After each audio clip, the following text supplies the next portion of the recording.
Hello नमस्कार, कैसे हैं आप सब।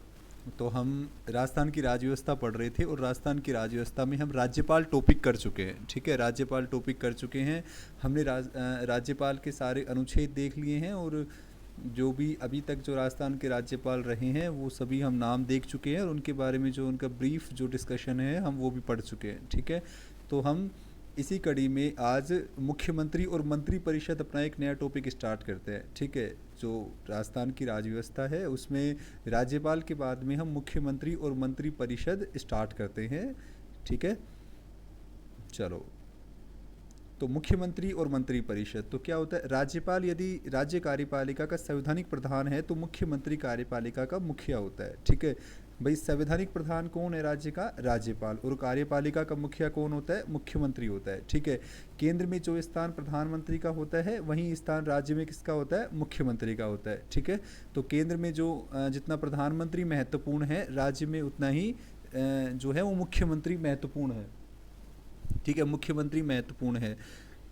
अब संविधान के भाग 6 अध्याय 2 अनुच्छेद 163 64 में मुख्यमंत्री और राज्य मंत्री परिषद के गठन के संबंध में प्रावधान किए गए हैं। ठीक है, तो संविधान के भाग 6 में मुख्यमंत्री और राज्य मंत्री परिषद के गठन के प्रावधान किए गए हैं। ठीक है, संविधान के भाग 6 में इन सब के बारे में बताया गया है। तो हम संवैधानिक प्रावधान देख लेते हैं अब।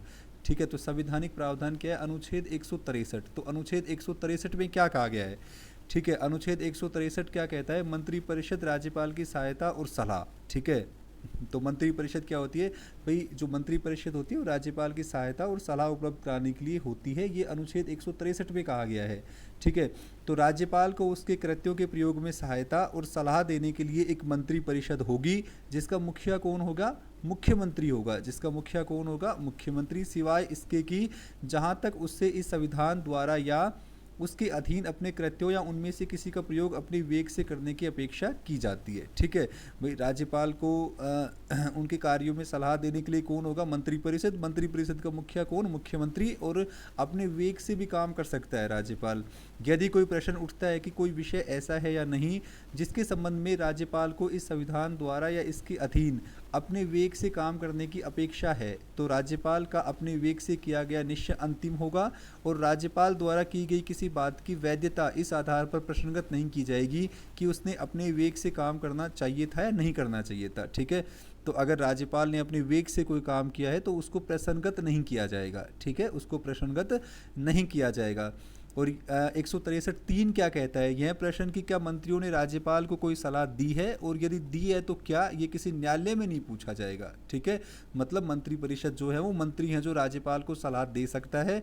न्यायालय में इस पर वाद नहीं लाया जा सकता, ना इसे पूछा जा सकता कि किसी मंत्री ने किसी राज्यपाल को क्या सलाह दी है। ठीक है, तो 163 में ये 3 बातें कही गई हैं।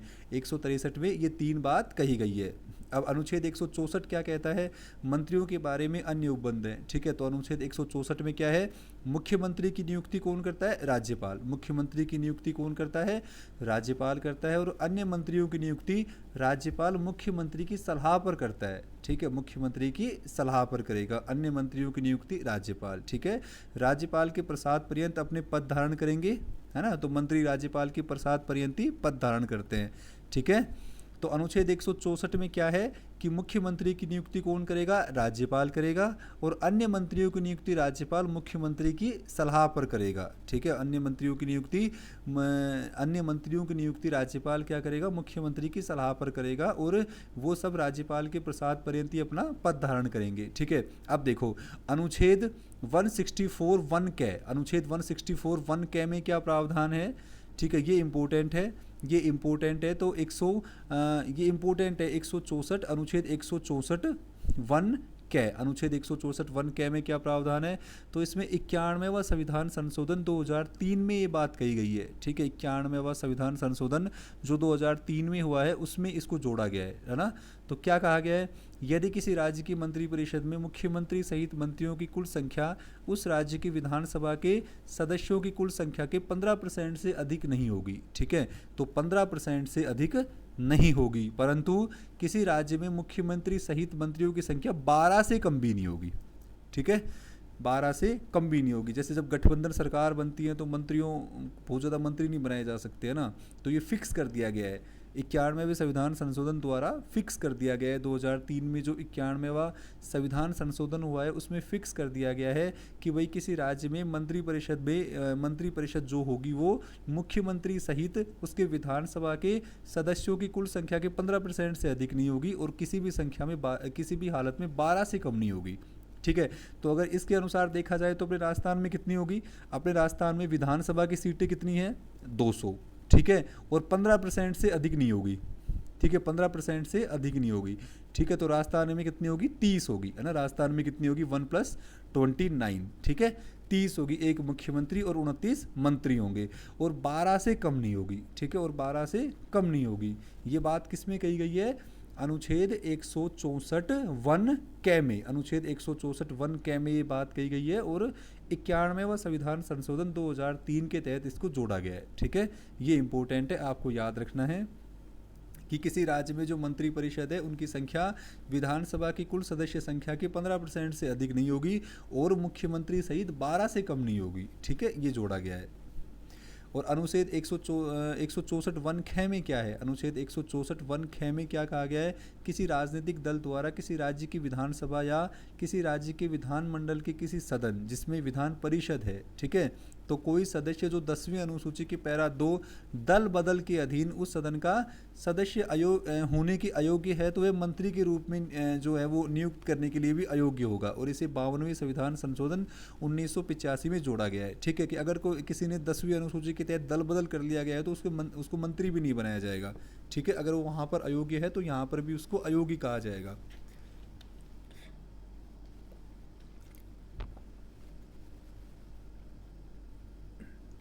ठीक है, तो ये 52वां संविधान संशोधन 1985 के तहत इसको जोड़ा गया है। ठीक है, तो 164(1) क क्या बोलता है और 164(1) ख में क्या है? भाई 164(1) क में क्या है? 164(1) क में क्या है कि किसी राज्य की मंत्री परिषद में मुख्यमंत्री सहित मंत्रियों की जो संख्या है वो 15% से अधिक नहीं होगी, विधानसभा की संख्या के 15% से अधिक नहीं होगी, और मुख्यमंत्री सहित मंत्रियों की संख्या 12 से कम नहीं होगी। ठीक है, ये 91वें संविधान संशोधन 2003 में कहा गया है। और 164(1) ख में क्या प्रावधान है कि भाई अगर किसी ने दल बदल कर लिया है किसी ने 10वीं अनुसूची के तहत, तो वो उस सदन का सदस्य होने के अयोग्य है तो मंत्री नियुक्त किए जाने के भी अयोग्य होगा। ठीक है, 52वें संविधान संशोधन 1985 में ये बात कही गई है ना। अब देखो 164(2) में क्या है? अनुच्छेद 164(2) क्या कहता है? मंत्री परिषद राज्य की विधानसभा के प्रति सामूहिक रूप से उत्तरदायी होगी। ठीक है, तो मंत्री परिषद किसके प्रति उत्तरदायी होती है? सामूहिक रूप से विधानसभा के प्रति उत्तरदायी होती है ना। और 164(3) में क्या है? किसी मंत्री द्वारा अपना पद ग्रहण करने से पहले राज्यपाल तीसरी अनुसूची में इस प्रयोजन के लिए दिए गए प्रारूप के अनुसार उसको पद और गोपनीयता की शपथ दिलवाएगा। ठीक है, तो किसी मंत्री को राज्यपाल शपथ कौन से अनुच्छेद के तहत? 164(3) के तहत शपथ दिलाएगा, तीसरी अनुसूची में जो प्रावधान किए गए हैं उसके अनुसार। ठीक है, तो ये 164 में है। अब 164(4) क्या कहता है कि कोई मंत्री जो निरंतर 6 मास की किसी अवधि तक राज्य के विधानमंडल का सदस्य नहीं है तो उस अवधि की समाप्ति पर मंत्री भी नहीं रहेगा। ठीक है, तो 6 महीने तक कोई भी मतलब सदस्य रह सकता है, कोई जो सदस्य नहीं है कोई, वो 6 माह तक रह सकता है। ठीक है, और उसके बाद में 6 माह के समाप्ति के बाद वो मंत्री नहीं रहेगा, उसको चुनाव जीत के आना ही पड़ेगा 6 महीने में। ठीक है, 164(5) में क्या है? मंत्रियों के वेतन और भत्ते ऐसे होंगे जो उस राज्य का विधानमंडल विधि द्वारा समय समय पर अवधारित करे, और जब तक उस राज्य का विधानमंडल इस प्रकार को अवधारित नहीं करता है तो दूसरी अनुसूची के तहत ही उनको वेतन भत्ते दिए जाएंगे। ठीक है, तो मंत्रियों के वेतन भत्ते या तो विधानमंडल समय समय पर बताए उनको, और अगर विधानमंडल डिसाइड नहीं करता है तो दूसरी अनुसूची में जो निर्दिष्ट है उसके अनुसार उनको वेतन भत्ते दिए जाएंगे। ठीक है, और कोई मंत्री जो निरंतर 6 मास की किसी अवधि तक राज्य के विधानमंडल का सदस्य नहीं है तो वो मंत्री भी नहीं रहेगा। ठीक है, 6 महीने तक वो रह सकते हैं, 6 महीने में उनको चुनाव जीत के आना ही पड़ेगा अगर मंत्री रहना है तो। ठीक है, तो ये अनुच्छेद 164 के कुछ प्रावधान हमने देख लिए हैं। अब सबसे इम्पोर्टेंट है अनुच्छेद 167। ठीक है, तो अनुच्छेद 167 में क्या है? राज्यपाल को जानकारी देने आदि के संबंध में मुख्यमंत्री के कर्तव्य। ठीक है, प्रत्येक राज्य के मुख्यमंत्री का यह कर्तव्य होगा। क्या कर्तव्य होगा? तो मुख्यमंत्री की कुछ कर्तव्य हैं राज्यपाल को जानकारी देने के संबंध में। वो कौन से अनुच्छेद में है? 167 में। ठीक है, 167 में। तो मुख्यमंत्री का क्या कर्तव्य है? मुख्यमंत्री का अनुच्छेद 167 के तहत क्या कर्तव्य है कि राज्य के कार्यों के प्रशासन संबंधी और विधान विषयक प्रस्तावनाओं संबंधी मंत्रिपरिषद के सभी निर्णयों से राज्यपाल को सूचित करे, है ना। तो अनुच्छेद 167(1) में क्या है कि भाई मुख्यमंत्री राज्यपाल को सभी सूचनाओं से अवगत करे, है ना। पहले ये मुख्यमंत्री का दायित्व होगा कि पहले तो खुद ही सूचित कर दे वो, ठीक है। अब 167(2) में क्या है, राज्य के कार्यों के प्रशासन संबंधी और विधान विषयक प्रस्तावनाओं संबंधी जानकारी राज्यपाल मांगे तो दे, ठीक है।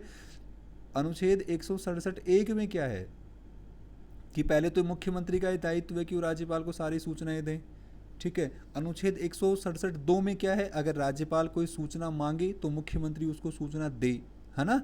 और 167(3) में क्या है, किसी विषय को जिस पर किसी मंत्री ने निर्णय कर दिया है परंतु मंत्री परिषद ने विचार नहीं किया है, राज्यपाल द्वारा अपेक्षा किए जाने पर परिषद के समक्ष विचार के लिए रखे। भाई किसी मंत्री ने कोई विचार विमर्श कर लिया है, कोई निर्णय कर लिया है, तो उसको मंत्री परिषद ने अभी तक उस पर विचार विमर्श नहीं किया है, तो राज्यपाल कहेंगे कि भाई राज्यपाल ये अपेक्षा करेंगे कि इस पर विचार विमर्श किया जाए, है ना, इस पर विचार विमर्श किया जाए। दोनों की सूचनाओं का आदान प्रदान कौन करता है, मुख्यमंत्री करता है, ठीक है।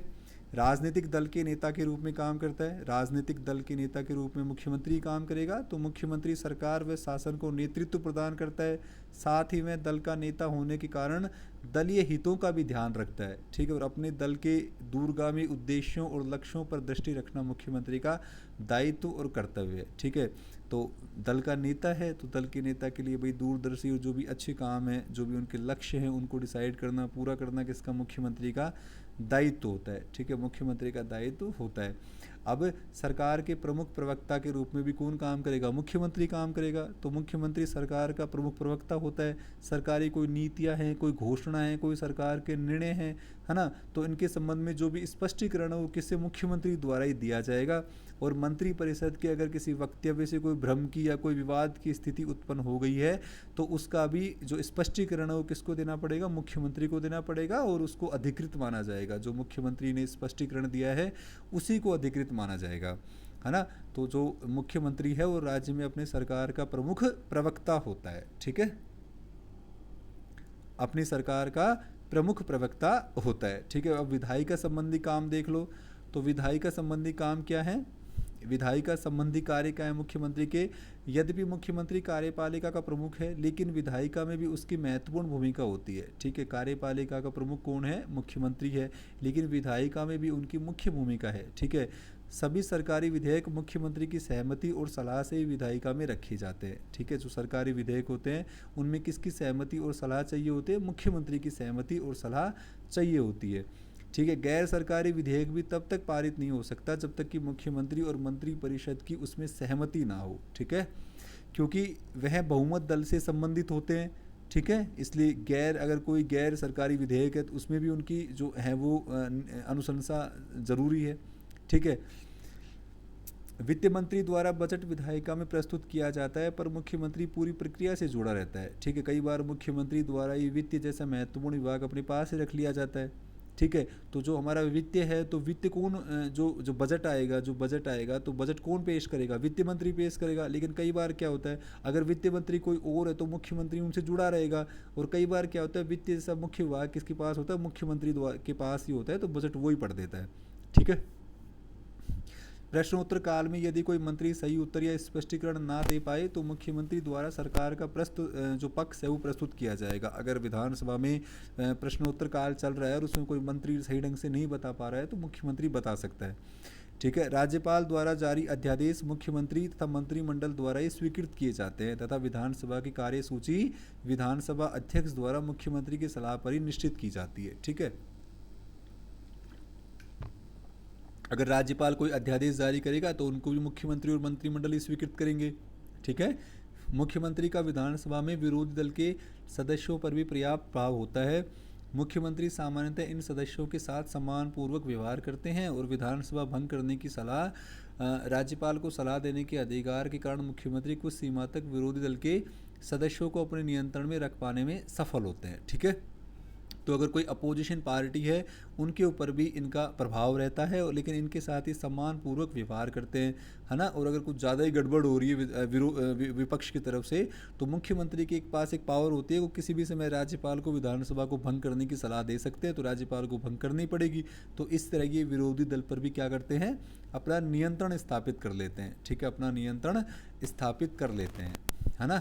अब शासन के मुखिया के रूप में काम है इनका, तो मुख्यमंत्री का प्रशासन के साथ जनसंपर्क मुख्यमंत्री का प्रशासन के साथ संपर्क सामान्यतः मंत्रिपरिषद के सदस्यों के माध्यम से होता है, पर कई बार मुख्यमंत्री महत्वपूर्ण शासकीय विभाग अपने अधीन रखते हैं, जैसे सामान्य प्रशासन हो गया, प्रशासनिक सुधार हो गया, योजना और कार्मिक विभाग, ये मुख्यमंत्री के पास ही होते हैं, ठीक है। तो ये जो है वो जो प्रशासन के साथ भी संपर्क में रहते हैं, ठीक है, प्रशासन के साथ भी संपर्क में रहते हैं। अब केंद्रीय प्रशासन संबंधी काम, तो एक मुख्यमंत्री अपने राज्य में जो कुछ निर्णय लेता है और जिस तरह से नीतियों का निरूपण और विस्तारण करता है, उससे राष्ट्रीय स्तर पर भी एक छवि बनती है, ठीक है। तो केंद्र के जो प्रशासन संबंधी काम है वो भी कौन, मुख्यमंत्री करेगा, लेकिन मुख्यमंत्री के जो निर्णय हैं, जिस तरह से वो कार्यों को निस्तारण करता है ना, नीतियों का निरूपण करता है, तो उस पर राष्ट्रीय स्तर पर भी एक स्टेट की छवि बढ़िया बनती है ना। अब जनसंपर्क संबंधी काम, तो मुख्यमंत्री वस्तुतः जनता के विश्वास का प्रतीक होता है, अपनी समस्त आशाओं और आकांक्षाओं की पूर्ति के लिए राज्य की जनता मुख्यमंत्री की ओर बहुत उम्मीद भरी दृष्टि से देखती है। यही कारण है कि सरकार के अच्छे और बुरे दोनों प्रकार के कार्यों के लिए किसको, मुख्यमंत्री को उत्तरदायी ठहराया जाता है, क्योंकि मुख्यमंत्री क्या है, शासन का प्रतीक है ना। तो मुख्यमंत्री को जनसंपर्क संबंधी काम करने पड़ते हैं, क्योंकि जनता के प्रति रिस्पॉन्सिबल है और जनता मुख्यमंत्री की तरफ बड़ी उम्मीद से देखती है, ठीक है, क्योंकि मुख्यमंत्री को शासन का प्रतीक मान लिया गया है, क्योंकि मुख्यमंत्री को ही शासन का प्रतीक मान लिया गया है ना। तो ये हमने जो मुख्यमंत्री के जो कुछ प्रावधान थे, है ना, ये हमने देख लिए, मंत्रिपरिषद और मुख्यमंत्री की कुछ बातें हमने देख ली हैं, ठीक है। उम्मीद करता हूँ कि आपको ये समझ में आई होंगी। और इसके बाद में हम जो राजस्थान के जो मुख्यमंत्री बने हैं, उनको एक एक करके देख लेंगे, है ना, उनको एक एक करके देख लेंगे। और जो भी कुछ इंपॉर्टेंट फैक्ट्स हैं, आजकल क्या है कि फैक्चुअल क्वेश्चंस बहुत ज़्यादा आते हैं, तो हम लास्ट में ये कुछ फैक्चुअल क्वेश्चंस हैं ये भी देख लेंगे, है ना। लास्ट में ये जो कुछ फैक्चुअल क्वेश्चन है ये भी देख लेंगे, है ना। तो कल हम मुख्यमंत्री और मंत्रिपरिषद को कंप्लीट कर देंगे, ठीक है। आज के लिए हम इतना ही करते हैं, है ना। PDF आपके लिए बहुत इम्पोर्टेंट रहेगी, आप पढ़ें, ठीक है। चलो, तो जो ये मुख्यमंत्रियों की सूची है ये हम कल की क्लास में देखेंगे, मुख्यमंत्रियों की जो सूची है वो हम कल की क्लास में देखेंगे, है ना। उम्मीद करता हूँ आपको क्लास पसंद आई होगी, ठीक है। पढ़िए, खुश रहिए, जय हिंद, जय भारत।